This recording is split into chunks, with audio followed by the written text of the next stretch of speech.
पवनजी आज आपल्याला शिवशंभू विचार मंचाचे विदर्भ प्रांत संयोजक आहेत, तर ते आपल्याला आता मार्गदर्शन करतील. मी त्यांना निवेदन करतो. जय श्री.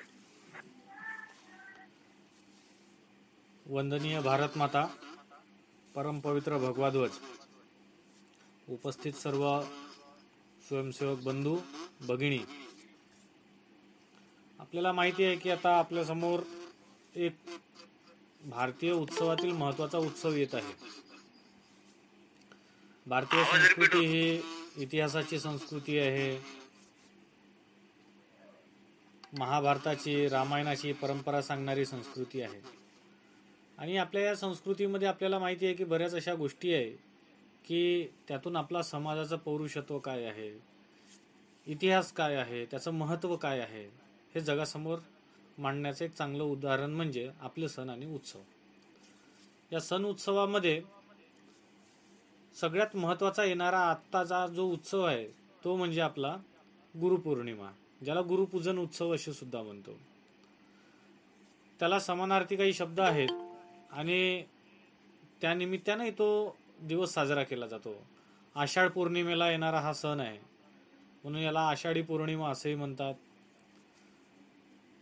ज्या व्यासांनी महाभारताची रचना केली त्यांना समर्पित हा उत्सव आहे म्हणून याला व्यास पौर्णिमा सुद्धा असे म्हणतात. आणि भारतीय परंपरा संस्कृती हे ऋषीमुनींवर आधारित आहे आणि गुरु शिष्याची परंपरा त्यावर अवलंबून आहे म्हणून याला ऋषी तर्पण असे सुद्धा म्हणतात. आता आपल्याकडे आषाढी पौर्णिमेनिमित्त पंढरीची वारी पार पडली आणि खूप छान असा महाराष्ट्रभर उत्सव साजरा झाला.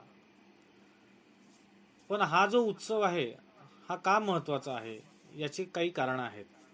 याच्या कारणाकडे जेव्हा आपण जातो तर आपला इतिहास आहे, प्राचीन इतिहास आहे, गौरवशाली इतिहास आहे. या इतिहासामध्ये आपल्याला असे काही उदाहरणं पाहायला मिळतात की ज्यामधून गुरु शिष्याची परंपरा दिसते. महाभारताची जर गोष्ट केली आपण तर आपल्याला माहिती आहे अर्जुन आणि श्रीकृष्णाने जे उपदेश, श्रीकृष्णाने अर्जुनाला उपदेश दिला आणि त्या उपदेशावर भगवद्गीता रचली गेली आणि त्या भगवद्गीतेवरून आज आपल्याला पूर्ण जगाचं ज्ञान भगवद्गीता आणि त्याच्या रूपांतरित ज्ञानेश्वरीमधून मिळते. गुरुचे काही स्वरूप आहेत. जर आम्ही आमच्या इतिहासामध्ये गेलो तर आम्हाला गुरुचे काही स्वरूप मिळतात. जसे वैयक्तिक गुरु. वैयक्तिक गुरु जेव्हा आम्ही लहानपणापासून जन्म घेतो आणि आई वडिलांच्या संस्कारात वाढतो तेव्हा आई वडील हे आमचे पहिले गुरु असतात. त्यानंतर आम्ही शाळेत जातो, शिक्षण घेतो, नोकरी करतो, व्यवसाय करतो आणि अन्य चांगल्या लोकांच्या संपर्कामध्ये राहतो तेव्हा आम्हाला सामाजिक गुरु मिळतात. मग वैयक्तिक गुरु म्हणजे नेमकं कोण? तर वैयक्तिक गुरुचं जर उदाहरण द्यायचं झालं तर रामकृष्ण परमहंस आणि स्वामी विवेकानंदांची जोडी इथं उत्तम ठरते. रामकृष्ण परमहंसांकडे स्वामी विवेकानंद गेले आणि त्यांनी म्हटलं की मला गुरु पाहिजे, मला गुरु पाहिजे, मला ईश्वर पाहायचा आहे, मला ईश्वर पाहायचा आहे, मला ईश्वर दाखवेल का कोणी? तेव्हा रामकृष्ण परमहंसांनी त्यांची जे दिव्य शक्ती आहे त्यामधनं स्वामी विवेकानंदांना अनुभूती करून दिली आणि स्वामी विवेकानंदांनी रामकृष्ण परमहंसांना गुरु मानलं. त्या पद्धतीने धौत ऋषी आणि भक्त आरुणी, त्यांचा शिष्य आरुणी याचं उदाहरण असेल किंवा द्रोणाचार्य आणि एकलव्याचं जर उदाहरण पकडलं तर हे वैयक्तिक गुरुचं स्वरूप यामध्ये आढळते. त्यानंतर गुरुचं सामूहिक किंवा सामाजिक स्वरूप. तर आपल्याला माहिती आहे की आपल्या देशामध्ये अनन्य असे संघटन आहेत आणि ते संघटन एक राष्ट्रप्रेरित राष्ट्रपूज्यतेचे संघटन आहे. मग त्यामध्ये राष्ट्रीय स्वयंसेवक संघाचा संघ असो की आपल्या सीमेवर लढणारे सैनिक असो, त्यांच्या गुरुपदी फक्त एकच, ती म्हणजे भारत माता. हे सामाजिक गुरुत्वाचं उदाहरण आहे. मग आमच्या इतिहासामध्ये आम्ही आसेतू हिमाचल, हिमालयापासून कन्याकुमारीपर्यंत म्हणजे सिंध प्रांतापासून तर हिंद महासागरापर्यंत असलेल्या सगळ्यांना आम्ही आमचे भाऊ मानतो, आम्ही आमचे बहीण मानतो. त्याच पद्धतीनं जे आमच्या सीमेवर रक्षण करतात ते या भारत मातेचं रक्षण करतात, ते या भारत मातेच्या सुपुत्रांचं रक्षण करतात आणि ती आपली बांधिलकी ते जोपासतात. भारत माता ही आपल्या शीर्षस्थानी आहे, आपल्या गुरुस्थानी आहे आणि आपण तिचे पुत्र आहोत. म्हणजे इथे सुद्धा गुरु शिष्याची परंपरा दिसून येते. प्राचीन इतिहासाकडे जर आम्ही गेलो तर पृथ्वीराज चव्हाण असेल, सम्राट अशोक असेल, समुद्रगुप्त असतील, महाराणा सांगा असतील, महाराणा प्रताप असतील, छत्रपती शिवाजी महाराज असतील, छत्रपती संभाजी महाराज असतील, ही मोठी आपल्याला परंपरा यामध्ये गुरु शिष्याची पाहायला मिळते. यामध्ये काही उदाहरणंही आहेत.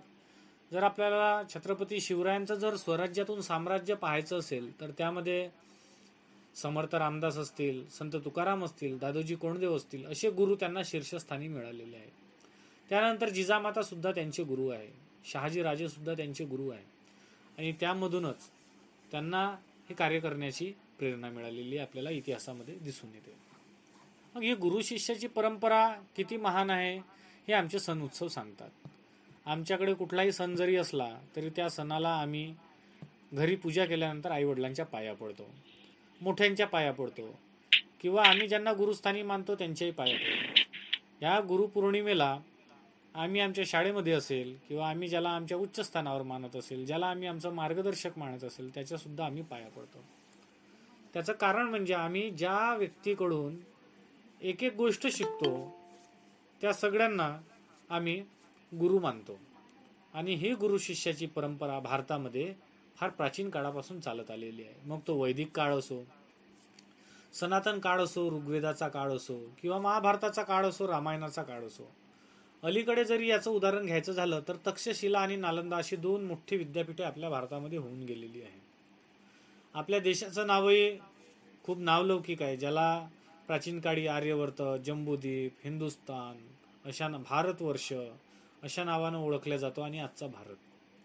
तर तक्षशिला आणि नालंदा विद्यापीठामध्ये तत्कालीन त्या वेळेस 10,000 विद्यार्थ्यांचं निवासी विद्यार्थी गृह होतं आणि बरेच विद्यार्थी तिथे मुक्कामाला तर होतेच, पण ते आजूबाजूच्या प्रदेशातून नियमित येणं जाणं करत होते.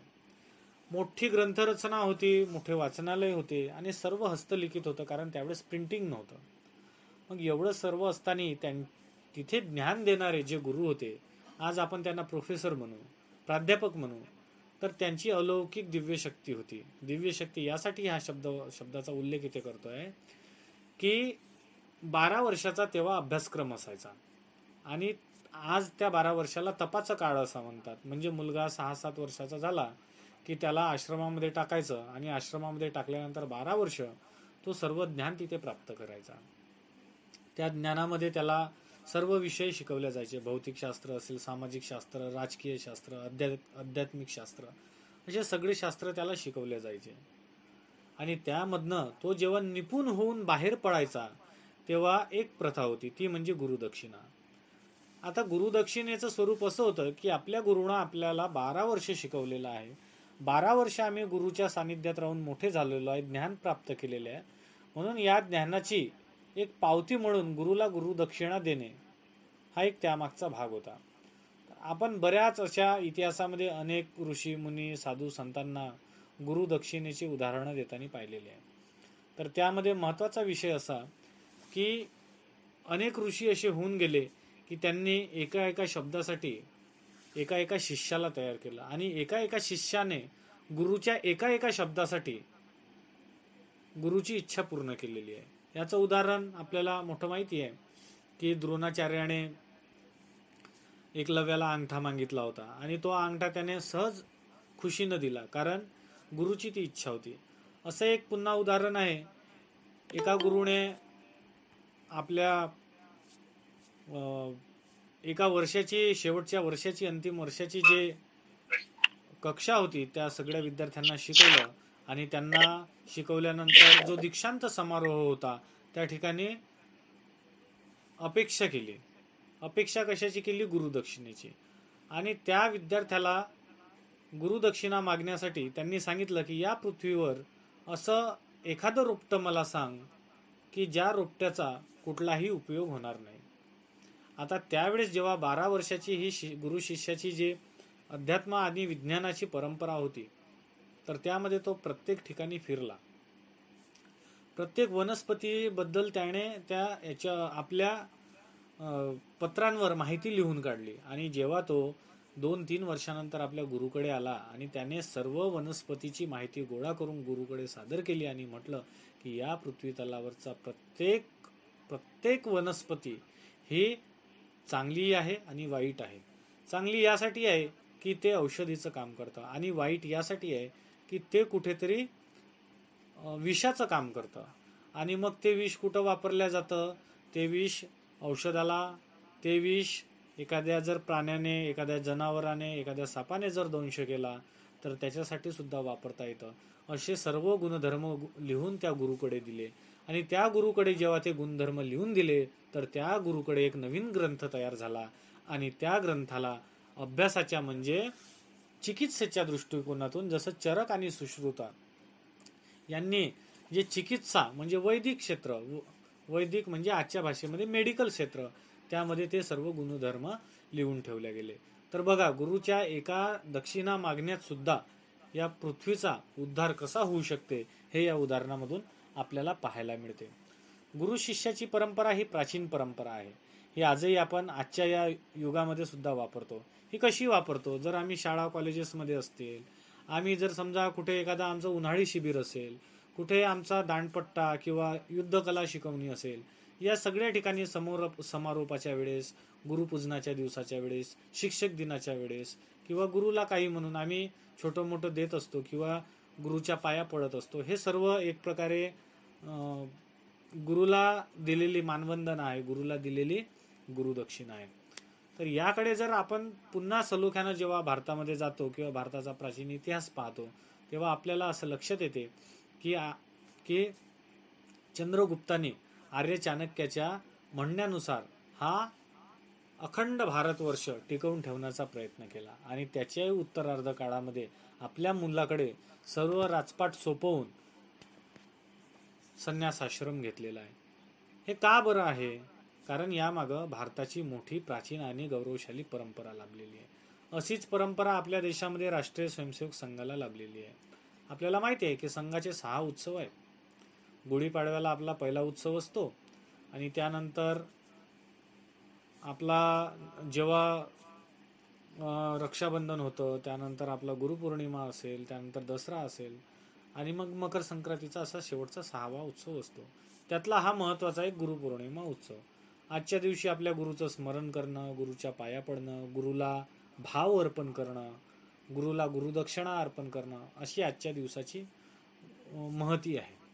राष्ट्रीय स्वयंसेवक संघामध्ये आपल्याला माहिती आहे की शीर्षस्थानी, गुरुस्थानी ही भारतमाता जरी असली तरी तिच्या हातामध्ये आरूढ असलेला भगवा ध्वज आपण संघामध्ये गुरु मानतो. त्यामागचं महत्त्वाचं कारण म्हणजे असं की माणसामध्ये कधी दोष निर्माण होऊ शकतो, पण भगव्या ध्वजामध्ये नाही. कारण भगवा ध्वज हा शौर्याचं प्रतीक आहे, हा त्यागाचं प्रतीक आहे, आणि भगवा ध्वजामध्ये अदम्य असं साहस जडलेलं आहे. महाराणा प्रतापाचा झेंडा असो किंवा राजा शिव छत्रपतीचा भगवा झेंडा असो किंवा रामायण महाभारत, कुठल्याही राजाचा झेंडा जर आम्ही इतिहासामध्ये पाहिला तर तो भगवाचा आहे.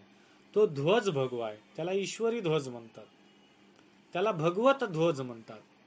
आता जी दिंडी पार पडली त्या दिंडीला भागवत ध्वज असं म्हणतात. भागवत, भगवत आणि ईश्वर ध्वज हा एकच आहे.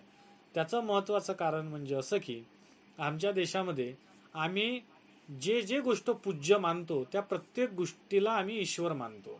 जसं आम्ही आमच्या आईवडिलाला पूज्य मानतो म्हणून आम्ही त्यांना ईश्वराचं स्वरूप, देवाचं स्वरूप मानतो. आम्ही अग्नीला पूज्य मानतो म्हणून आम्ही अग्नीला सुद्धा ईश्वराचं स्वरूप मानतो. आम्ही पाण्याला, वायूला, सगळ्यांना ईश्वराचं स्वरूप मानतो, ते आम्हाला पूज्य आहे. तसा हा भगवा ध्वज सुद्धा आम्हाला पूज्य आहे. त्यामागं महत्त्वाचं कारण असं की ज्यावेळेस सूर्यनारायण प्रगट होतात तर त्याची आभा जी असते, सकाळची आभा, ती सुद्धा भगव्या स्वरूपाची असते. अग्नीसारखं पवित्र या पृथ्वी तलावर काही नाही. ते सुद्धा जेव्हा आग प्रज्वलित होते तर त्याचा जो भाग असतो तो सुद्धा भगवा असतो. आमच्या देशामध्ये फार मोठी अशी परंपरा आहे, संत ऋषीमुनींची परंपरा. त्यामध्ये जे ऋषीमुनी वस्त्र परिधान करतात ते सुद्धा भगव्या स्वरूपाचे आहे. त्यामध्ये त्यांचा संन्यास असतो, त्यामध्ये त्यांचा त्याग असतो, आणि वेळ प्रसंगी जेव्हा आमच्या देशावर जर काही एखादं आक्रमण जर चालून आलं तर भगव्या झेंड्याखालीच आम्ही तलवारीच्या जोरावर ते आक्रमण परतून लावलेलं आहे. आम्ही आमच्या देशाचं संरक्षण केलेलं आहे. त्यासाठी भगवा ध्वज आमच्या शीर्षस्थानी आहे. मग या भगव्या ध्वजाला गुरुदक्षिणा द्यायची, तर काय गुरुदक्षिणा द्यायची? आपल्याला माहित आहे आजचं बदलतं युग आहे आणि संघाला 100 वर्ष पूर्ण होणार आहे. तर संघाला 100 वर्ष पूर्ण होणार आहे, तर यासाठी आपल्याला गुरुदक्षिणा तर आपण नेहमी देतोच, पण या वर्षी काहीतरी आगळी वेगळी गुरुदक्षिणा असायला पाहिजे. संघाचा जेव्हा पहिला उत्सव झाला तर त्यावेळेस 84.5 जमा झाले होते त्या काळामध्ये 1928ला, म्हणजे आजच्या याच्यामध्ये लाखो रुपये आहेत. तर त्या 84.5 पासनं 1928ला जेव्हा संघाचा पहिला उत्सव पार पडला गुरुपौर्णिमेचा, त्यानंतर आता संघ शतायुषी होतोय. संघाच्या आपल्याकडून अपेक्षा आहेत आणि आपल्यालाही संघाकडून अपेक्षा आहे, आणि याची एकच अपेक्षा आहे, ते म्हणजे उत्तम मानवाचं उत्तम संघटन, आणि तेही भारत मातेला समर्पित. मग स्वयंसेवकांचा भाव कसा असायला पाहिजे?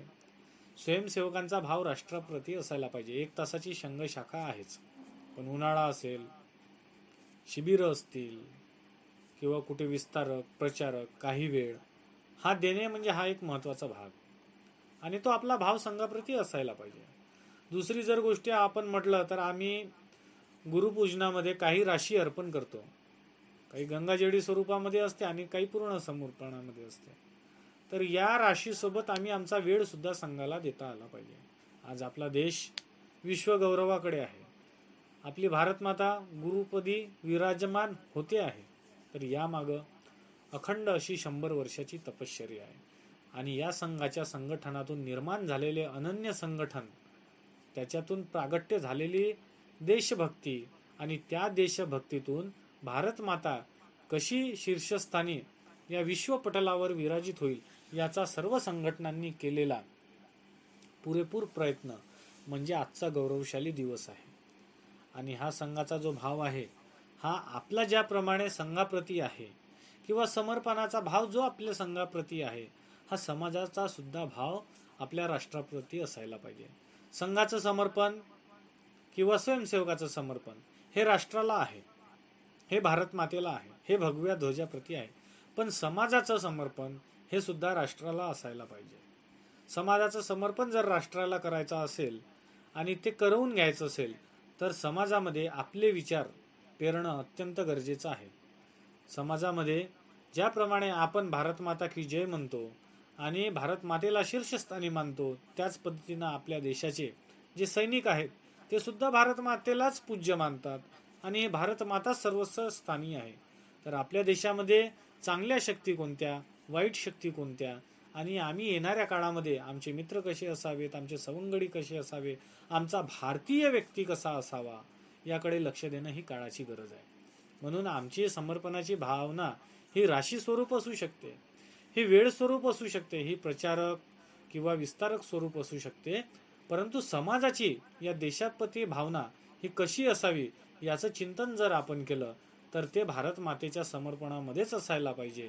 आणि असेच लोक आपल्या सानिध्यामध्ये वाढवून त्यांना या भारत मातेच्या सेवेसाठी आपण आमंत्रित केलं पाहिजे किंवा त्यांना सांगितलं पाहिजे. तो संघाचा स्वयंसेवक होईल, अन्यथा होणारही नाही, पण त्याला या भारताविषयी आपुलकी, या भारताविषयी प्रेम असायला पाहिजे. आणि जर ते प्रेम असेल तर आता जे आपल्या देशामध्ये काही विरोधी शक्ती प्रयत्न करत आहेत त्या विरोधी शक्ती आपोआप कमी होईल आणि अंततः नष्ट होईल. परमवै भवन्ने तुम्ही तत्स्वराष्ट्र आपण म्हणतोय, पण आपल्याला माहिती आहे की आपल्या देशामध्ये जर काही घटना घडल्या तर पाकिस्तानमध्ये तर लोक खुश होतात, पण इथं त्याच्यापेक्षा काही लोक जास्त खुश होतात. भारत माता की जय म्हणणार नाही, पाकिस्तान जिंदाबादचे नारे लावतील, पाकिस्तानाचा, फिलिस्तीनचा, बांगलादेशचा इथे राष्ट्रध्वज झेंडा फडकवतील. या सगळ्या कोणत्या शक्ती आहे या आपण जाणलं पाहिजे. आणि आपले भाव आपल्या जशा भारत मातेप्रती, संघाप्रती आहे तशा समाजाच्या, राष्ट्राप्रती एकदम आपल्याला जुळवून घेणे अत्यंत काळाची गरज आहे. आपल्याला माहिती आहे की संघाचं जेव्हा पहिलं गुरुपूजन झालं त्या गुरुपूजनामध्ये अनेकांना प्रश्न पडला होता की आम्ही कोणाचं पूजन करावं. अनेकांना वाटलं की डॉक्टरांचं पूजन करावं, डॉक्टर हेडगेवारांचं पूजन करण्याचा अनेकांचा मानस होता. अनेकांना वाटलं अप्पाजी सोहनी आपल्याला बऱ्यापैकी दांडपट्टा शिकवतात, आपल्याला प्रात्यक्षिकं शिकवतात, आपल्याला लाठीकाठी दंड शिकवतात, तर त्यांचं प्रत्यक्षण करू. पण डॉक्टरांनी तसं केलं नाही. डॉक्टरांनी भगवा ध्वज शीर्षस्थानी ठेवला. म्हणून आज संघ शतायुषी होतो आहे, त्यामध्ये प्रत्येक स्वयंसेवकाचा खारीचा व मोठा वाटा आहे. आणि आज संघाची ही 4थी पिढी आहे. या 4थ्या पिढीमध्ये आपण आहोत. या 4थ्या पिढीमध्ये अनेकांचे आई वडील असतील, अनेकांचे आजी आजोबा आजही हयात असतील.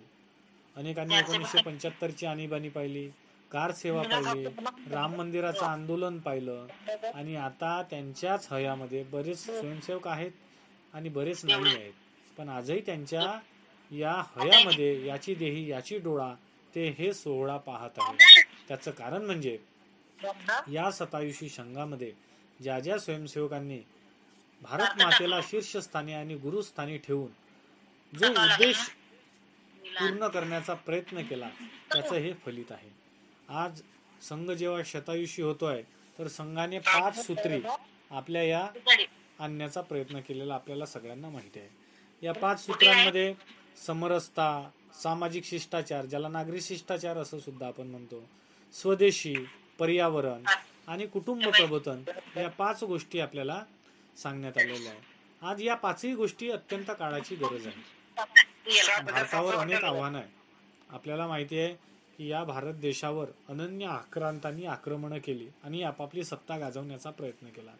ती सत्ता उलटापालट करण्याचाही अनेकांनी यशस्वी लढा दिलेला आहे. आपल्याला माहिती आहे राजा शिव छत्रपती त्यांनी किती छान असं स्वराज्य निर्माण केलं, पण त्यामागे सुद्धा अनेक मावळ्यांनी आपल्या प्राणाची आहुती दिलेली आहे, हे विसरून चालता येणार नाही. त्यानंतर जर आम्ही राजा शंभूराजांचा जर इतिहास पाहिला, मराठ्यांचा इतिहास पाहिला, ताराराणीचा पाहिला, तर अहिल्यादेवीपर्यंत आम्हाला मोठं साम्राज्य पाहायला मिळते. त्याही जर आम्ही प्राचीन काळामध्ये गेलो तर आमच्या देशावर चालून येणार, प्राचीन नाही आम्हाला अर्वाचीनच काळामध्ये जर आम्ही पाहिलं तर आमच्याकडे आपल्या देशावर मोहम्मद घोरी चालून आलेला आहे. त्यानंतर मोहम्मद गजनवी चालून आला, मीर बाकी आलेला आहे. या सगळ्यांनी राम मंदिर पाडलं, काशी विश्वनाथाचं कॉरिडॉर तोडलं.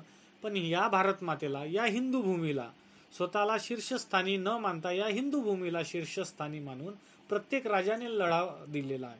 त्यामध्ये शेवटचे राजे असलेले हरिहरराय बुक्कराय असतील किंवा त्यानंतर हिंदू पतपतशाही निर्माण करणारे राजा शिव छत्रपती असतील, यशस्वी लढा देणारे असे अनेक राजे या भूमीवर होऊन गेलेले आहेत. तर ते सुद्धा आपल्या पूज्यस्थानी आहे. आणि आपल्याला माहित आहे की आपल्या देशामध्ये जगद्गुरू असतील, शंकराचार्य असतील, ऋषी असतील, मुनी असतील, यांनी सुद्धा आपल्या या हिंदू संस्कृतीला एकत्रित करण्यासाठी, एकत्रित टिकवून ठेवण्यासाठी मोठा लढा दिलेला आहे. प्राणाची आहुती सुद्धा बऱ्याच प्रमाणामध्ये दिलेली आहे. आपला देश फार मोठा होता. आपला देश Tajikistan, Turkmenistan, Pakistan, Afghanistan, Bharat, Nepal, Bangladesh, Bhutan, Myanmar, Indonesia, Sri Lanka असा मोठा आपला देश होता. म्हणून या देशाचं नाव जम्बूद्वीप होतं. आणि हळूहळू आमच्यावर जेव्हा आक्रमणं होत गेली तेव्हा आम्ही हळूहळू तुटल्या गेलो. आणि आम्ही तुटल्या गेल्यामुळे आमच्या देशाच्या सीमा आकुंचित झाल्या. पण आता हे असं मुळीच चालणार नाही. बंगालची परिस्थिती असो, जम्मू काश्मीरची परिस्थिती असो, केरळची परिस्थिती असो किंवा देशांतर्गत होत असलेली परिस्थिती, यासाठी प्रत्येक जण आपल्या भारत मातेसाठीच सक्षम आणि समोर असणं गरजेचं आहे. त्यासाठी जे संघाने 5 आपल्याला पंचसूत्री दिलेली आहे त्याचा अवलंब करणं काळाची गरज आहे. त्यामध्ये समरसता, आज आपल्याला माहिती आहे की देशामध्ये मोठे मोठे वाद होत आहेत. आताच आपल्या महाराष्ट्रामध्ये बोली भाषेचा वाद आहे. आपल्या दक्षिण भारतामध्ये नेहमी राहिलेला आहे आणि उत्तर भारतामध्ये अनन्य अशा भाषेच्याही आहे. पण आपल्याला हे विसरून चालता येणार नाही की छत्रपती संभाजी महाराजांना 16 भाषा येत होत्या. आता रामभद्राचार्य महाराज जे आहेत, जगद्गुरू रामभद्राचार्य महाराज, त्यांना पण 16-17 भाषा येतात. आपल्याला पण बऱ्याच भाषा यायला पाहिजे. आणि त्यामुळे आपल्या देशाच्या ज्या सीमा आहेत तशाच पद्धतीने आपल्या राज्याच्याही सीमा आहे. मग तो गोंदिया, भंडारा, नागपूर, अमरावती, धुळे, नंदुरबार असेल, याला मध्य प्रदेशाच्या सीमा आहे.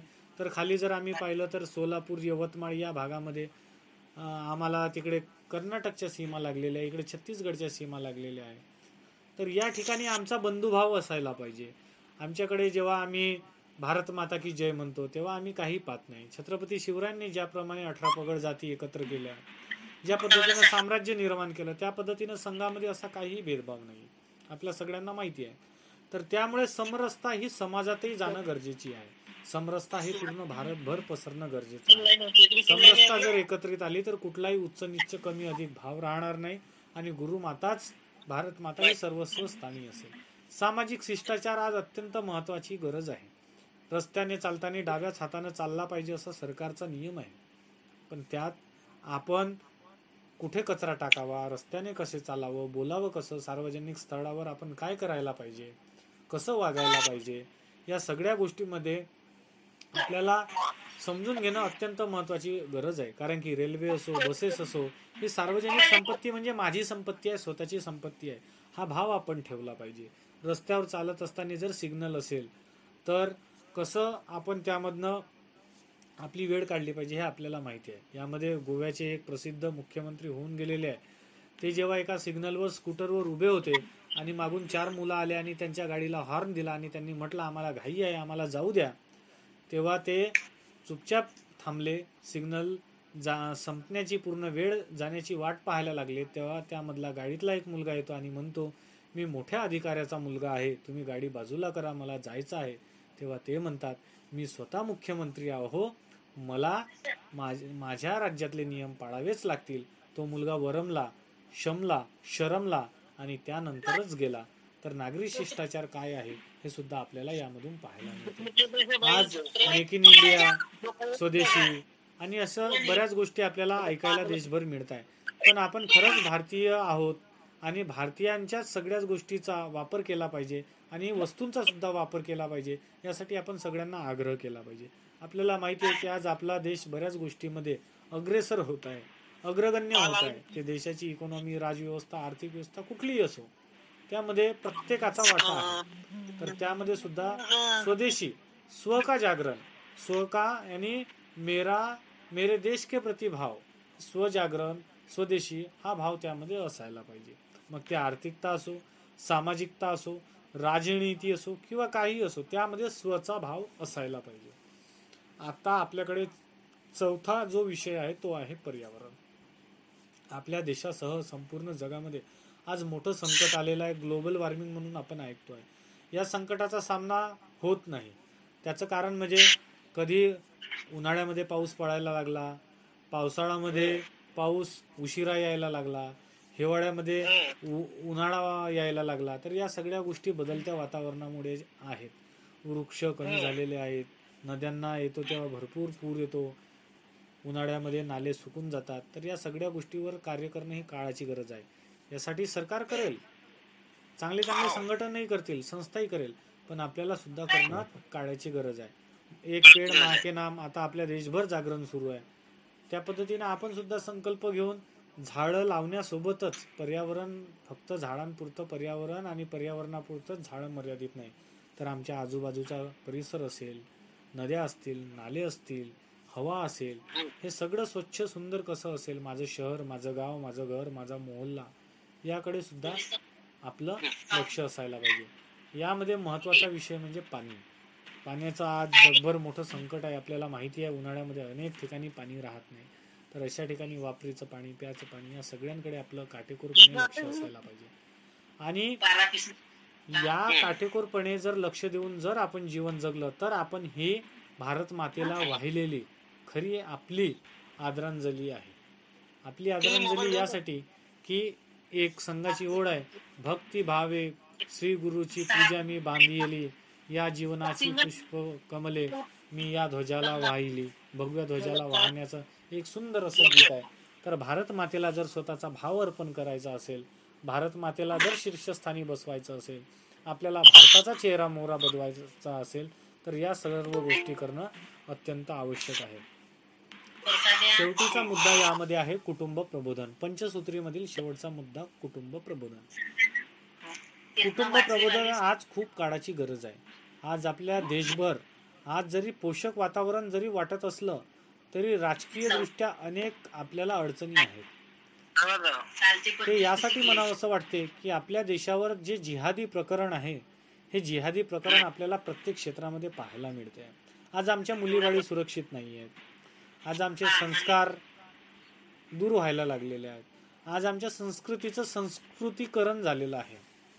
आणि ज्या भारत मातेच्या पोटातून आम्ही जन्म घेतला त्या भारत मातेच्या संस्कृतीचा स्वीकार पाश्चात्य शैली इस्कॉन हरे रामा हरे कृष्णा या नावावर करताय आणि आमची संस्कृती आज आमच्यापासून कुठेतरी दूर जाताना आम्हाला दिसत आहे. त्यामुळे कुटुंब प्रबोधन हा अत्यंत महत्त्वाचा विषय आहे.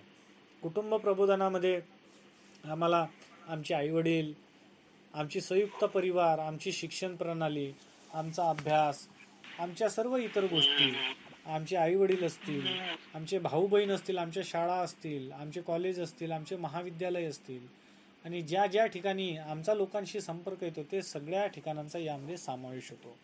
मग आमच्या घरी जर समजा सांस्कृतिक कार्यक्रम असतील तर आमचे मित्र कसे असावेत, आमचे ऋणानुबंध कोणाशी कसे असावे हे आम्हाला आता खूप लक्षात ठेवणं गरजेचं आहे. कारण की आमच्या संस्कृतीकरणामुळे आमच्यावर अनेक प्रकारच्या जिहाद्यांचं आक्रमण होत आहे हे आम्हाला दिसून येतं.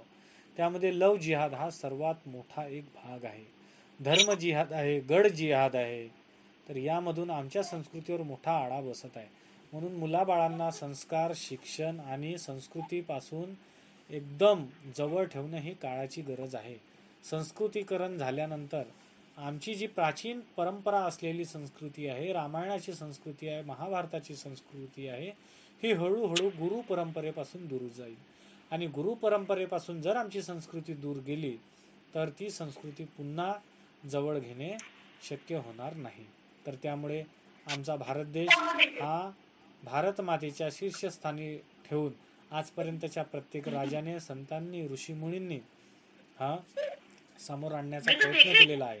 आज आमचंही कर्तव्य आहे की येणाऱ्या काळात आम्ही सुद्धा आमच्या देशाप्रती, आमच्या या पंचसूत्री कार्यक्रमाप्रती, गुरु शिष्य परंपराप्रती आम्ही एकरूप व्हावं, आम्ही समरसता बाळगावी, आम्ही सामाजिक शिष्टाचार पाळावा, आम्ही स्वदेशी जागरण करावं, स्वदेशीची माहिती लोकांना द्यावी, पर्यावरणाविषयी आम्ही सजग राहावं, कुटुंब प्रबोधन करावं. गुरु शिष्य परंपरा ही आमच्या देशामध्ये आधी काळापासून चालत आलेली आहे. ही परंपरा अशीच असली पाहिजे आणि या परंपरेतून आम्ही जी आमची येणारी पिढी आहे त्या पिढीला सजग केलं पाहिजे. कारण छत्रपती शिवाजी महाराजांनी जे स्वराज्य निर्माण केलं त्या स्वराज्यातून ज्या लोकांनी उत्तरदायित्व म्हणून स्वराज्य समोर वाढवलं ते सुद्धा छत्रपती शिवाजी महाराजांची प्रेरणा घेऊन छत्रपती शिवाजी महाराजांना गुरुस्थानी त्यांनी बसवलं. ज्या रणभूमीवर भगवान श्रीकृष्णांनी गीता सांगितली त्या गीतेच्याच आधारावर अर्जुनाने आपलं गांडीव म्हणजे धनुष्यबाण उचललं आणि त्यानंतर महाभारत घडलं हे आपल्या सगळ्यांना माहीत आहे. गुरु आणि शिष्य यांची ही मोठी परंपरा आहे. रामकृष्ण परमहंस आणि स्वामी विवेकानंदांचं उत्तम उदाहरण यामध्ये आहे. तर प्रत्येक जर समजा शिष्य घडायचा असेल तर तिथे गुरुची आवश्यकता असते आणि गुरुला जर महत्त्व प्राप्त करून घ्यायचं असेल तर त्या ठिकाणी शिष्याची गरज असते. म्हणून आजचा हा भाव गुरुप्रती आपण समर्पित करावा. संघाचा आता लवकरच उत्सव येणार आहे. त्या उत्सवामध्ये आपण आपली गुरुदक्षिणा म्हणून आर्थिक स्वरूपात तर आपण सर्व देतोच, त्याही व्यतिरिक्त आपण वेळ दिला पाहिजे. त्यानंतर आपण संघटन वाढीकडे लक्ष दिलं पाहिजे. आपण सामाजिक शिष्टाचार, त्यानंतर सामाजिक समरसतामध्ये लोकांना जुळवून घेण्याचा प्रयत्न केला पाहिजे. आपली जे समर्पणाची भावना आहे ही आपली संघाप्रती जरी असली, आपल्या भारतमातेप्रती असली, आपल्या देशाप्रती असली तरी देशातील अनन्य स्वयंसेवकांना, अनन्य देश नागरिकांना, भारतीयांना भारतीय विचारधारेशी जोडणं आपलं उत्तम कर्तव्य आहे आणि ते आपण पार पाडलं पाहिजे. या प्रसंगी एवढंच बोलतो आणि इथेच आपल्या सगळ्यांना भारत माता की जय.